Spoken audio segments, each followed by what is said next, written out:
அன்பானவர்களே, தமிழக அரசியல் வரலாறு என்ற தொடருக்கு உங்களை அன்புடன் வரவேற்கின்றேன். போன வீடியோவில் எம்ஜிஆர் எப்படி நக்சலைட்டுகளை ஒடுக்குனார், முன்னுக்கு பின் முரணாக எப்படி செயல்பட்டார் அப்படிங்கிறத பார்த்தோம். அதுக்கப்புறம் தமிழக அரசியல் வரலாற்றில் என்ன நடந்துச்சு அப்படிங்கிறத இந்த வீடியோவில் பார்க்கலாம். எம்ஜிஆர் இரண்டாவது முறையாக முதலமைச்சர் பொறுப்பை ஏற்ற பிறகு உலக தமிழ் மாநாட்டை தமிழகத்தில் மீண்டும் நடத்தணும் அப்படின்னு ஆசைப்பட்டார். அதுக்கு பின்னணியில் இருந்தது திமுக தலைவர் கருணாநிதியுடைய சூளுரை தான். 1980 வருஷம் ஏப்ரல் மாதம் சென்னையில் நடந்த கூட்டத்தில் அங்கே விரைவில் ஆட்சிக்கு வரப்போகிறோம், தமிழக சட்டமன்றத்திலேயே ஆட்சி பொறுப்பில் அமர்வோம், அந்த நேரத்தில் உலக தமிழ் மாநாடு நடக்கும், குடியரசுத் தலைவரை மட்டும் அல்ல இந்தியாவுடைய தலைமை அமைச்சர் இந்திரா காந்தி அம்மையாரையும் அழைச்சி நடத்த வேண்டிய முறையில் உலக தமிழ் மாநாட்டை நடத்துவோம், நிச்சயமாக நடத்தியே தீருவோம் அப்படின்னு சொல்லியிருந்தார் கலைஞர் கருணாநிதி. அதன் காரணமாக 4 ஜனவரி 1981 10 ஜனவரி 1981 வரைக்கும் 7 நாள் உலக தமிழ் மாநாடு, அதாவது 3வது உலக தமிழ் மாநாடு மதுரையில் நடத்தப்படும் அப்படிங்கிற அறிவிப்பு வெளியாச்சு. மாநாட்டு பணிகளை நிறைவேற்றி கொடுக்கும் பொறுப்பு செய்தித்துறை அமைச்சர் RM வீரப்பனிடம் ஒப்படைக்கப்பட்டுச்சு. அவருக்கு உதவியாக அவ்வை நடராஜன், சிலம்பொலி செல்லப்பன் ஆகியோரும் சேர்ந்து கொண்டாங்க. நிதி அமைச்சர் நெடுஞ்செழியன், காளிமுத்து உள்ளிட்ட தமிழ் ஆர்வலர்கள் பலரும் மாநாட்டு பணிகளில் ஆர்வம் காட்டினாங்க. பிரதமர் இந்திரா காந்தி அந்த மாநாட்டில் கலந்து கொள்ள வேண்டும் அப்படின்னு விரும்பின எம்ஜிஆர் அவர்கள் டெல்லிக்கு நேரில் சென்று அழைப்பு விடுத்தார். ஆரம்ப தயக்கங்கள் இருந்தபோதும் மாநாட்டில் கலந்து கொள்ள சம்மதம் தெரிவித்தாங்க இந்திரா காந்தி. இரு கட்சிகளுக்கும் இடையே சமீப காலத்தில் ஏற்பட்டிருந்த விரிசல்களுக்கு விடை கொடுக்கும் வகையில் உலக தமிழ் மாநாடு அமையப் போகிறது அப்படிங்கிற கருத்து அரசியல் வட்டாரத்தில் பேசப்பட்டுச்சு. அண்டை மாநிலங்களான கேரளா, கர்நாடகா, ஆந்திரா முதலமைச்சர்களுக்கும் அழைப்புகள் அனுப்பப்பட்டுச்சு. அடுத்ததாக எதிர்க்கட்சி தலைவரான கலைஞர் கருணாநிதியை மாநாட்டுக்கு அழைக்க வேண்டும். நேரில் சென்று அழைப்பதா அல்லது கடிதம் அனுப்புவதா, அழைத்தால் வருவாரா வரமாட்டாரா, மாநாட்டுக்கு வந்தால் அவரை எப்படி எதிர்கொள்வது அப்படின்னு யோசிக்க ஆரம்பித்தார் முதலமைச்சர் எம்ஜிஆர். இறுதியாக அழைப்புதல் அனுப்பினாலே போதுமானது அப்படிங்கிற முடிவுக்கு வந்தது தமிழக அரசு. உலக தமிழ் மாநாட்டுக்காக நியமிக்கப்பட்டுள்ள துணைத் தலைவர்கள் பட்டியலில் கலைஞர் கருணாநிதி, அன்பழகன் பெயர்களை இணைத்திருப்பதாகவும் தகவல்கள் தெரிவிக்கப்பட்டுச்சு. அதே நேரம் கருணாநிதிக்கும் தமிழ் இலக்கியத்துக்கும் எந்த தொடர்பும் இல்லை அப்படின்னு அதிமுக அமைச்சர்கள் சிலர் மேடைகளில் பேசியதாக சில செய்திகள் கலைஞர் கருணாநிதியுடைய கவனத்துக்கு வந்துச்சு. திமுகவை அவமதிக்கும் வகையில் நடந்து கொண்ட அதிமுக அரசு நடத்தும் உலக தமிழ் மாநாட்டில் திமுக பங்கேற்காது அப்படின்னு அறிவித்தார். நான் மாநாட்டுக்கு வரவே கூடாது என்பதற்காகவே முன்கூட்டியே திட்டமிட்டு அண்ணா மேம்பாலத்துக்கு அருகில் உள்ள குதிரை சிலைகளை எடுப்பதில் தொடங்கி எனக்கு தமிழ் அறிவே இல்லை என்று பேசுகிற கட்டம் வரைக்கும் முதலமைச்சரும் மற்ற அமைச்சர்களும் ஈடுபட்ட பிறகு நான் எப்படி மாநாட்டுக்கு செல்ல முடியும் அப்படின்னு கேள்வி எழுப்பினார் கலைஞர் கருணாநிதி. அந்த நேரத்தில் மாநாட்டில் நடத்தப்படக்கூடிய கலை நிகழ்ச்சிகள் பற்றி பேச்சு வந்துச்சு. அம்முவின் நாட்டிய நாடகம் ஒன்றையும் சேர்த்து விடுங்கள் அப்படின்னு எம்ஜிஆர் RM வீரப்பன் அவங்க கிட்ட சொன்னார். அம்மு அப்படின்னா ஜெயலலிதா, எம்ஜிஆருடைய நாயகியாக பல படங்களில் நடித்தவர், நாயகியாக பலம் வந்தவர். அவருடைய திரை வாழ்க்கையில் திடீரென ஒரு இடைவெளி ஏற்பட்டுச்சு. அவ்வப்போது சில படங்களில் நடித்தார். எழுத்தாளர் என்ற புதிய அவதாரத்தையும் எடுத்திருந்தார். குறிப்பாக நடப்பு அரசியல் உள்ளிட்ட பல்வேறு விஷயங்கள் பற்றி ராமசாமியுடைய துக்ளக் இதழில் கட்டுரைகளை எழுதினார். அந்த நேரத்தில் தான் சென்னை ராணி சீதை ஹாலில் பரதநாட்டிய அரங்கேற்ற நிகழ்வுக்கு வந்திருந்தார் ஜெயலலிதா. விழாவுக்கு தலைமை வகித்தவர் மாநில செய்தித்துறை அமைச்சர் RM வீரப்பன். அரங்கேற்றம் முடிஞ்சதும் வாழ்த்துறை வழங்க எழுந்தார் RM வீரப்பன்.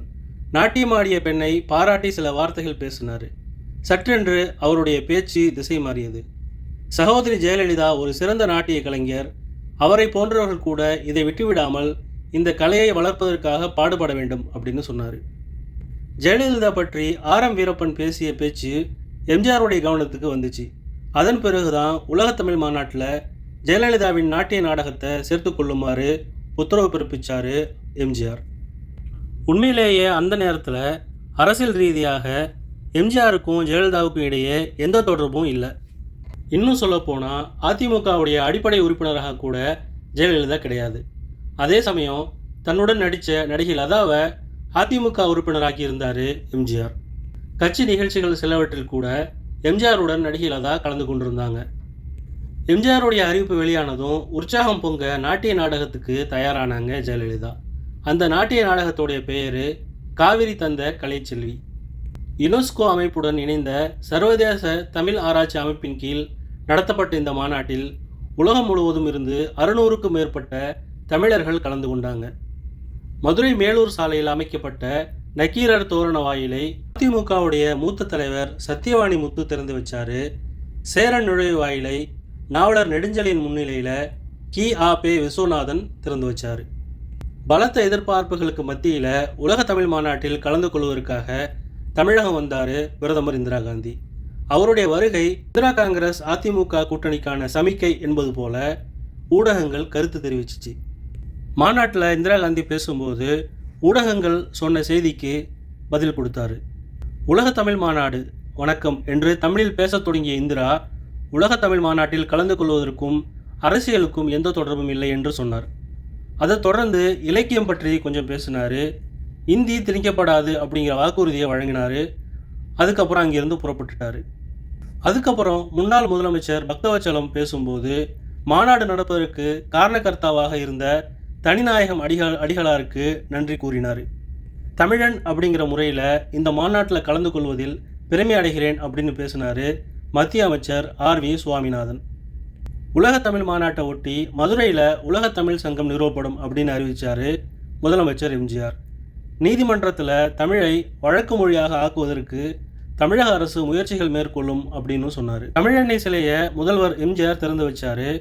இந்த மாநாட்டை ஒட்டியே தஞ்சாவூரில் தமிழ் பல்கலைக்கழகம் உருவாக்கப்பட்டுச்சு. உலக தமிழ் மாநாடு வெகு விமரிசையாக நடந்து முடிஞ்சிச்சு. அதில் எம்ஜிஆருக்கு இரட்டை மகிழ்ச்சி. இந்திரா காந்தியுடன் ஏற்பட்டிருந்த உரசல்களுக்கு முற்றுப்புள்ளி வைக்கப்பட்டது முதல் மகிழ்ச்சி. கலைஞர் கருணாநிதி நடத்த விரும்பிய மாநாட்டை தான் நடத்தியதில் இரண்டாவது மகிழ்ச்சி. அப்போது திமுகவுடனான தங்களுடைய கூட்டணி நீடிக்கும் அப்படின்னு இந்திரா காந்தி செய்தியாளர்களிடம் சொன்ன செய்தியை கேட்டு வெறுமனே சிரிச்சுக்கிட்டாரு எம்ஜிஆர். உலக தமிழ் மாநாடு நடந்து கொண்டிருந்த சமயத்தில் 6 ஜனவரி 1981 அன்னைக்கு தஞ்சாவூரில் செய்தியாளர்களை சந்தித்த எதிர்க்கட்சி தலைவர் கலைஞர் கருணாநிதி தமிழக அரசின் மீது பரபரப்பான பல குற்றச்சாட்டுகளை முன் வச்சார். மாநாட்டை முன்னிட்டு தமிழ் அறிஞர்கள் சிலைகள் வைக்கப்பட்டுச்சு. அந்த சிலைகள் குறித்து விமர்சனம் செஞ்சார் கலைஞர் கருணாநிதி. அண்ணா ஆட்சியில் நடந்த உலக தமிழ் மாநாட்டில் வைக்கப்பட்டவைகள் தான் சிலைகள், எம்ஜிஆருடைய ஆட்சியில் வைக்கப்பட்டவைகள் வெறும் தலைகள் அப்படின்னு சொன்னார். நான் பகிரங்கமாக சொல்கிறேன், உலக தமிழ் மாநாட்டுக்காக ஒதுக்கப்பட்ட 10 கோடி ரூபாயில் 2 கோடி ரூபாய்க்கு மேல் ஊழல்கள் நடந்துள்ளன. மீதமுள்ள 8 கோடிக்கும் முறையான செலவுகள் நடைபெற்றிருப்பதாக என்னால் கூற இயலாது. கண்காட்சிக்கு அப்படின்னு விடப்பட்டிருந்த ஸ்டால்களை பொறுத்தும் ஏராளமான முறைகேடுகளும் ஊழல்களும் நடைபெற்றிருக்கின்றன.